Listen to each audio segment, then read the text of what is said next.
Welcome back to another episode of Adventures in Business. If you haven't subscribed to my channel, go do that now. If you already subscribed, appreciate it.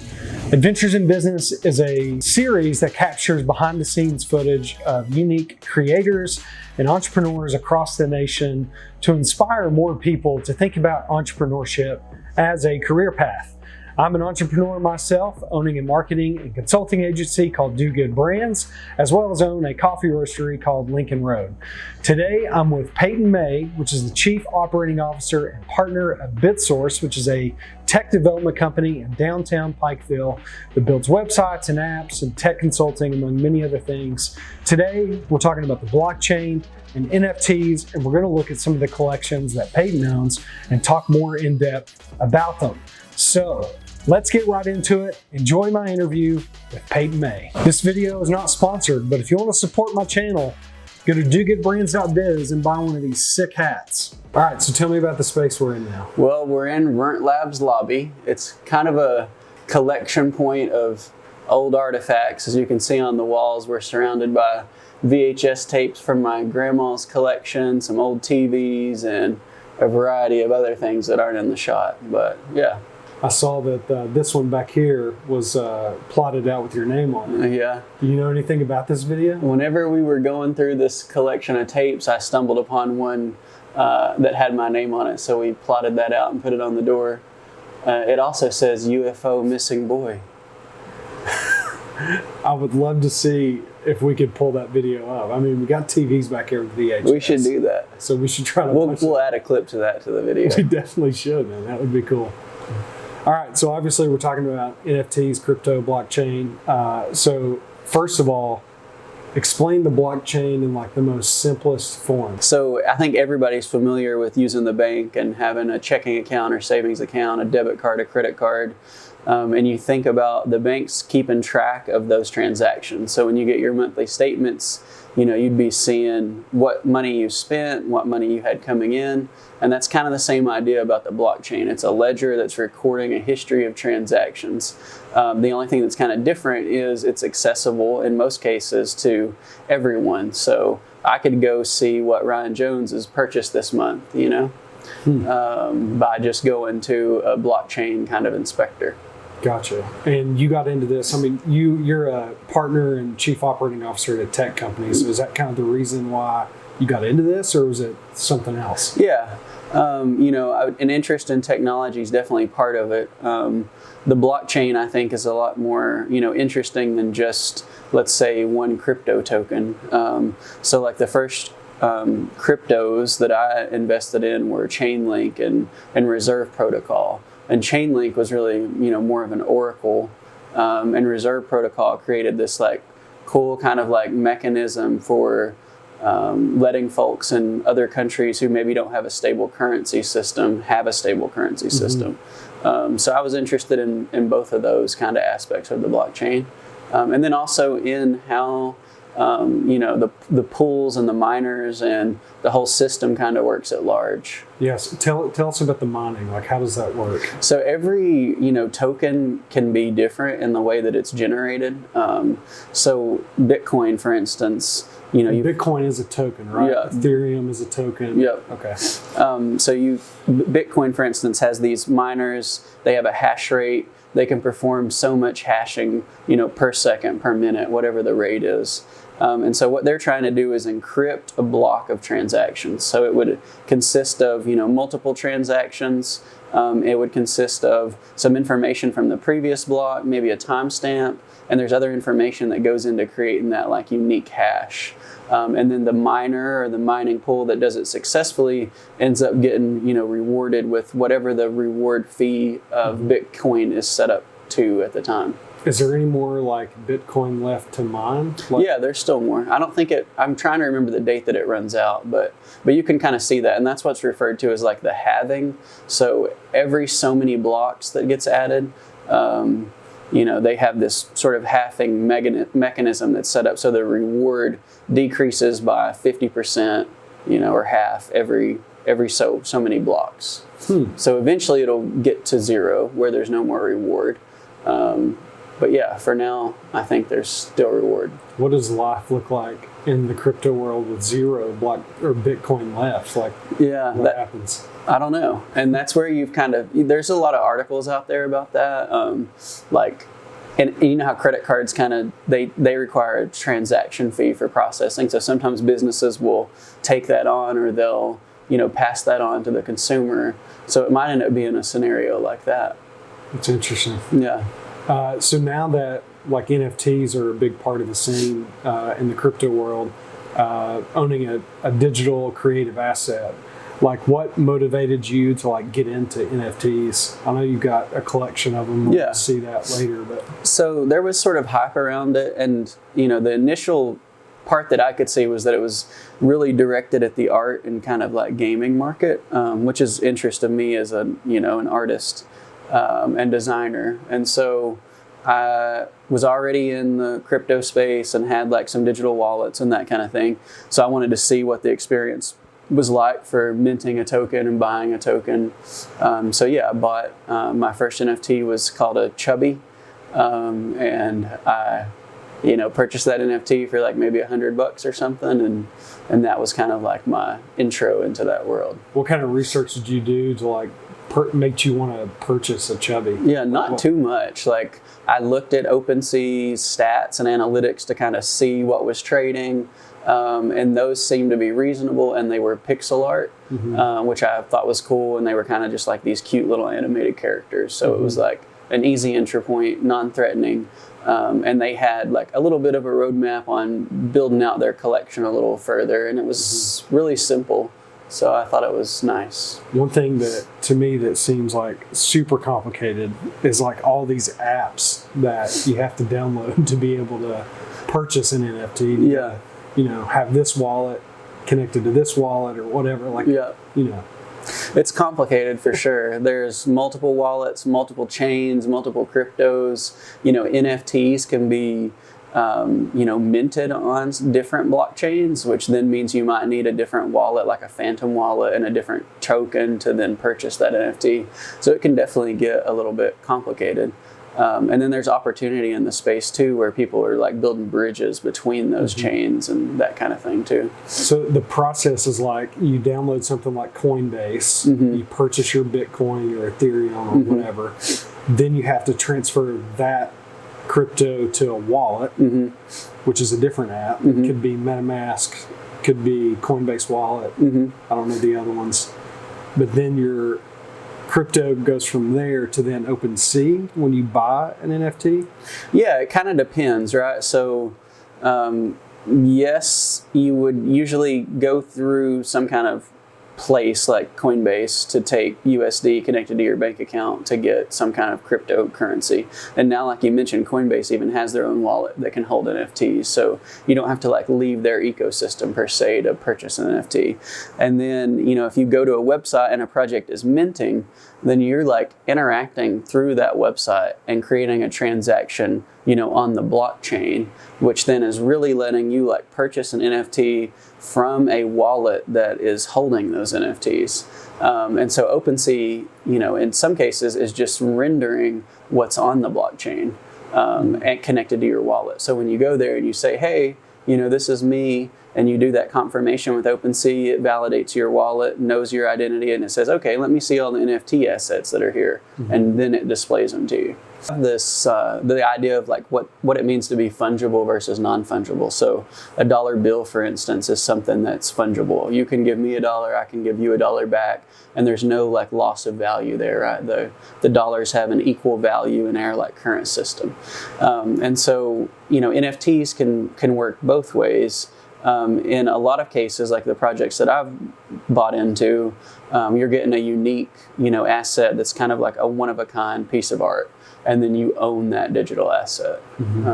That's, I guess, the simplest way I can think to explain it. And when you own that digital asset, you can do, like, you can start brands with it. You can actually put that image on something, sell it because you own the asset. Yeah, and that can be a little confusing too, like depending on the project you're looking at. So if you're looking into, purchasing an NFT, it's important to go look at the creator's kind of website and see what their copyright and commercial policies are. So for instance, with like the Bored Ape Yacht Club, you own your asset and you can do what you want with the artwork of it, and you can use it for commercial purposes, but you can't use certain aspects of like the Bored Ape branding, like logo, taglines, that kind of thing in your commercial sort of venture. Okay. And every project, is different in terms of is different in the terms of, leniency they have with their copyright, I guess. Okay. And when you go to like purchase an NFT, what are some things that you're looking for to like get a rare one or something that's like special? Like, what's your process on? It kind of depends on the collection. Like some are just like, 100% about some kind of game, and like most of the assets are cheap, and so you might just be buying it to like play a game, Mm-hmm. And then there's platforms like Sandbox where people can go and create like a 3D voxel and like share their NFT or sell it, in a metaverse type environment. So it kind of depends on what collection you're buying into and what the purpose of that collection is. Mm-hmm. So like with most of mine, it's been about just the artwork, and maybe there is some kind of like utility with like a game concept, but I've mostly purchased for just like the art style. Mm-hmm. So when I've looked at the collection, you can look at rarities, and then like the amount of times like a certain attribute like occurs in a collection, and kind of buy things based on what your interests are. I think what's super unique is Bored Ape Yacht Club, like what you have one of their NFTs, but like the game that came with that you've been playing recently, which will be part 2 of this video, Dookie Dash. That game is so addictive. Yeah, definitely. And we thought you cracked the code last night. Yeah, maybe. We'll see. You've got a couple more days to play it. We'll talk about the theory in part 2 of this video, which is super interesting. Yeah. But let's talk about your collections of NFTs. I know you've got several NFTs. Like, which one are you like most attached to? Yeah. And just talk about like some of the collections that you own. Okay. So my favorite NFT is my Mutant Ape. I didn't get in the game early enough to get a Bored Ape. I was probably like, I don't know, 3 to 4 months behind on that. But when the Mutants came out, I kind of jumped on the opportunity to grab one. And like one aspect that's kind of cool, this shirt was a free shirt that I got for playing their first mobile app that they released, which was like, apes versus mutants. And it was like this mobile app that just ran for a short period of time. And then there were some like cool prizes they were giving out. Like the Bored Ape top prize was going to be like a pinball machine, and the Mutant was like an old Toyota Corolla that like was painted really cool. So that's one kind of cool part about some NFT collections is the gamification that they kind of release post collection to kind of keep their user base like entertained and interactive, I guess. I feel like the one thing that probably attracted you to this brand is that the storytelling piece and the design and everything is just spot on and like awesome. Yeah. One thing that I think landed really well, obviously, like the CryptoPunks collection, which a lot of people have heard about. That's the one that got like really popularized. I think Visa bought like a CryptoPunk and put it in their like museum for like digital, artifacts throughout time that have kind of occurred, and then like the Bored Apes after the CryptoPunks, and now Yuga Labs even like owns the CryptoPunk collection and the Meebits collection. But I think there's this like attribute of like cryptography, obviously, and like this kind of like punk culture that exists in folks that are like working on computers and kind of like got their hoodies up and they're chilling behind screens all the time trying to like push technology forward. So the CryptoPunks and the Bored Apes, I think their art style just really landed with like the culture of that space at the time. And they're doing like a lot of exclusive events and like concerts and meetups and whatever. That's another cool aspect, I think, of the Bored Ape kind of group. When they had like NFT NYC, they had like 3 days, I think, at least of different performing acts, and you could with your NFT sign up for one of those 3 days, bring a guest, and go get food, swag, and like listen to these art performers. I haven't gotten a chance to go to one of their events yet, but it would be something I'd like to do in the future. That'd be super cool. And I got this little thing from Google earlier. Bored Ape Yacht Club NFT Collection was created by 4 friends who sell out to make some dope apes, test their skills, and try to build something ridiculous. Yeah. That's spot on with their brand. Yeah, I think they did a good job. And I've watched a couple interviews about like their conversations about coming up with a storyline and talking about these apes, kind of just like where would they be living in the swamp, and like what would their attributes be like, and this whole kind of like cultural references that kind of intertwine with the like ecosystem of crypto and blockchain and NFTs and tech and gaming and art culture. Yeah, and we've got one of your Mutant Apes is on the side of our roastery building. So yeah. Payton and I own a roastery together as well, coffee roastery. And on the side of the building, started a mural which should be done maybe sometime this year. Who knows? Yeah, I'd like to get it colored. But we'll put that in the shot somewhere of this video here. Oh, show. For sure. All right. Well, what's your next collection? Sup it up. Subducks, man. So this is a Subduck collection. There's a cool artist, I think, on the West Coast, Frankie Nines. So he's kind of the creator of Subducks. Cool art style, and they've done a lot of cool like gamification pieces and had a really like interactive experience with how they've engaged their community. One of the first things they did was create Subducks. Then they came out with like a frog that was like a pet, and they came out with a currency called Volt. And so you earn Volt for holding your duck and your frog, and then you're able to like buy snacks for the frog. So you can like feed it gummy worms or like Volt Cola, and then the frog transforms or whatever. And then they ended up coming out with a frog smasher, where you could take multiple frogs, smash them together and create a megatoad. And then finally now you could lick the megatoad with your duck and become this like trippy duck. Is this inspired by the Tamagotchi? Remember the Tamagotchi in school? Yeah, maybe. I think that like this 90s kind of like culture and some of these like retro kind of like art styles and stuff definitely are like coming out in a lot of these collections. I think it's a lot of folks like between their like 20s and 40s or what have you, early 30s, that are kind of like making these collections and building these experiences out. So I think a lot of the collections definitely kind of maintain some of that vibe.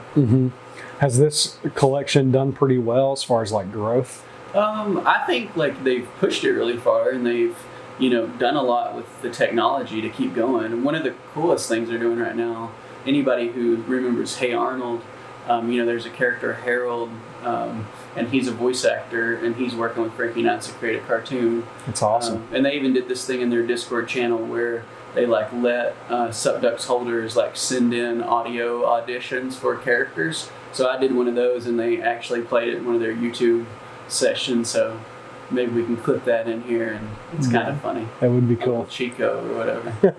Hey, where's my taco, huh? That's a pretty good. It's pretty good accent. Like that. That's pretty good. We have a lot of voices here. All right, so let's talk about your next collection. So yeah, this is the Cool Cats collection. It's one that's pretty cool, but Hey-o. I couldn't get into it at first after getting the Mutant, because they were like at 10 ETH or something.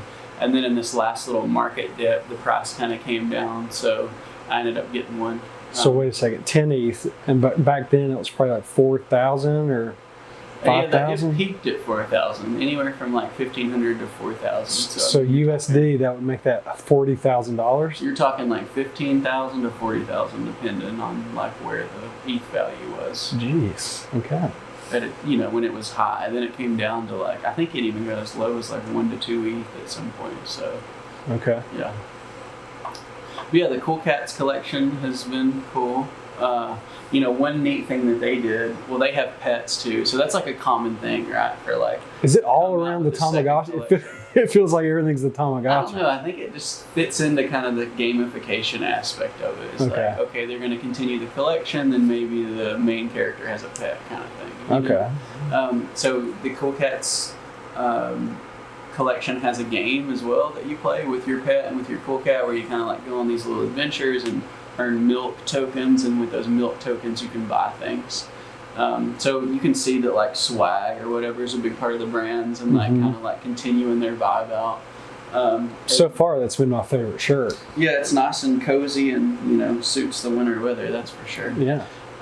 They did come out with a comic book, which has been a neat thing, and like that was given for free to the holders, and they have different degrees of rarity. So like the one that's here is like holographic. It was like the top tier kind of edition. So I randomly got that one, and part of what they did for the people who received that was to send a graded copy. So like a collectible and like sports card memorabilia or that kind of thing. So I thought that was kind of cool.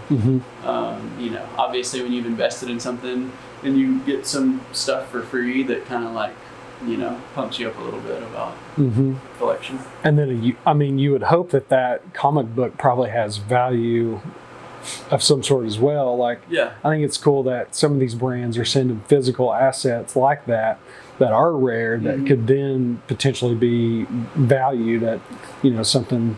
Yeah, depending on what happens with the collection, and if they hold value, both Yuga Labs and Cool Cats, like within the recent past, have gotten like new CEOs and taken on like larger objectives in terms of how they're growing their brands and become maybe a little bit more like corporate, if you will. So we'll see what happens. It's kind of like Disney started with Mickey Mouse and blew up. It's kind of like, the Cool Cats have been creating all these plush, like stuffed animal toys and this kind of thing. A lot of Cool Cats holders' kids are really into the Cool Cats characters and that kind of thing. So could you see like a big amusement park for one of these NFTs where you have to have an NFT to be able to go there, like an exclusive? Potentially, that could be cool. Yeah, if the characters do well and connect with kids well, and then those companies have a means to continue some pretty hefty revenue streams, obviously, to pull off something like that. But yeah, that would be really cool. Nice. All right, what's your next collection? So yeah, this collection's called like Bit Electro Labs. They have some like very dreamlike kind of art to their NFTs, and you can tell with this like pixelated art style, it kind of looks like 90s computer vibes, and they have super cool some of those elements in like the website and stuff that they built, where you're actually looking at like a really old version of Windows and like opening old style programs to like activate certain aspects of the collection. And then they did a cool thing with like video cassette tapes for people, where they got like soundtracks on physical, old style media. So yeah, it's another neat project. That's cool. That's the coolest hat you've had so far. Yeah, it's neat. I think it's like one of the like Chinese kind of like cats in the restaurants that have the paw that go like this. Love it. So cool vibes for sure. Yeah. All right. What's your next collection? All right, so what are some NFTs you wish you would have bought? Yeah. Or ones that you wish you would have sold at like the peak value? Yeah. I definitely wish I would have got a CryptoPunk and a Bored Ape. When CryptoPunks first came out, they actually gave the punks away for free, to other people that were like in the space following those developers in that project. There's actually a cool little story about the first CryptoPunk collection that got pushed out. Had like an error in the code, so they actually republished. So there are these like even OGer CryptoPunks out there that are now kind of like coming on the market because someone created a mechanism to make it safe to like hold that NFT. So that's kind of neat. Like whether or not you buy into that storyline and think that collection will have long-term value, I don't know, but it's kind of cool that historical legacy kind of exists and shows that like the space is kind of like imperfect and developing, and so even in this like major collection, the first attempt you had this flaw. But back to the question, definitely if I would have been in the space earlier to get a Bored Ape would have been cool, because the art style is just really awesome, I think. But your Mutant Ape that you have is pretty rare too. Like what's the most you've gotten offered on? Yeah, so every one of these collections has these like peaks and troughs of like when people are really amped up about it and like want in, or when they don't, and we may have missed like the peak of of the like NFT space already. I don't know. But yeah, my highest like offer was somewhere like between maybe 50,000 and 100,000 like USD, with whatever that ETH value was at the time. That's amazing. So yeah, it would have been nice to, if you have the foresight to, sell and realize it's going to go down, and you can kind of like buy back in, or you don't have like some attachment to the thing that you've like purchased.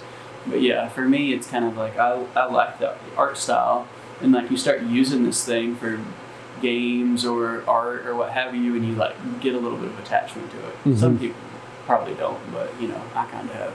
Yeah. Now that you see people that they own the artwork, are there a lot of brands like consumable products out on the market now? I've seen a lot of stuff on Twitter, like from beef jerky to like water cans to beer. Plenty of like swag, obviously hats, shirts, and that kind of thing. I think even like record labels, like maybe there was a Bored Ape group that like created a like animated like music kind of like group. So there's some creative stuff that people have done for sure. Yeah, we should totally be making a Mutant Coffee. Yeah. So if you're watching this and you're in the comments, tell us if you'd like some Mutant Coffee or not. And if we get enough comments, we'll create it maybe. But you also, like, in this process, you learned a whole lot about NFTs, and then eventually learned how to sort of create your own collection. So talk about that a little bit. So one thing that was really coincidental about the first NFT I bought, the Chubby that I mentioned, was that there was some kind of maybe stolen or borrowed from a game or game designer and artist. And so part of their reconciliation of that, disagreement was to open source the code that was used to create the Chubbies. So, having bought into the project and kind of keeping up with that storyline, I read that article, I went to GitHub, found the library, pulled down the Python file and started kind of just like reverse engineering the Python program. So when you tried to execute it, it was trying to call like a library of images that it was then compiling into these animated GIFs to create the Chubby collection. So I just started creating blank image files that met the sizing and stuff that it was looking for until I got the program to completely run.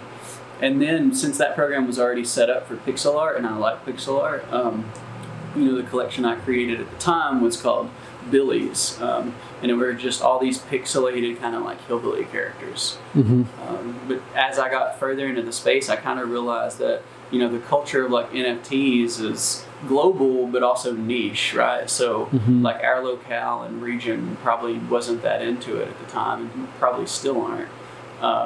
I decided to name the collection Pixel Bubbies, and in the kind of spirit of like the CryptoPunks, just give the collection away. So creating art for kind of art's sake, and to learn about what it means to create an NFT, to publish a contract, to have this like mintable website, all those kind of aspects of what it takes. So you can still go to billies.io and mint some. So you can mint up to 10 at a time in a transaction, and you just pay the gas fee, which is probably like $1 or $2 at this point. How many of those are left? Last I looked, there were like 17,000 some that had been minted, and the total collection's like 22,222. 17,000 is a lot. Yeah, there's a lot that's been minted. And I'd say like when we launched, like within that weekend, we had like 600 to 700 unique holders that were like kind of grabbing them. So it was kind of cool to watch that too, to launch a collection, kind of like post a little bit about it on Twitter, and then, see people mint. Can you see like where people are purchasing from or like downloading them from? Yeah, I mean, so like, we have, our website is set up to provide that mechanism of transaction with our contract. So you could, you can look at the like Etherscan website and see whenever your contract's been called. So someone could just use Etherscan to mint our contract, or they could go to our website and, use the website. So you said you gave a lot of the initial collection with Pixel Bubbies, you like gave them away for free. People can mint them for free. So is that a lot of the strategy from people? Because like the way I understand it is like each time that a transaction is made, the kind of the creator gets a cut of that. Yeah.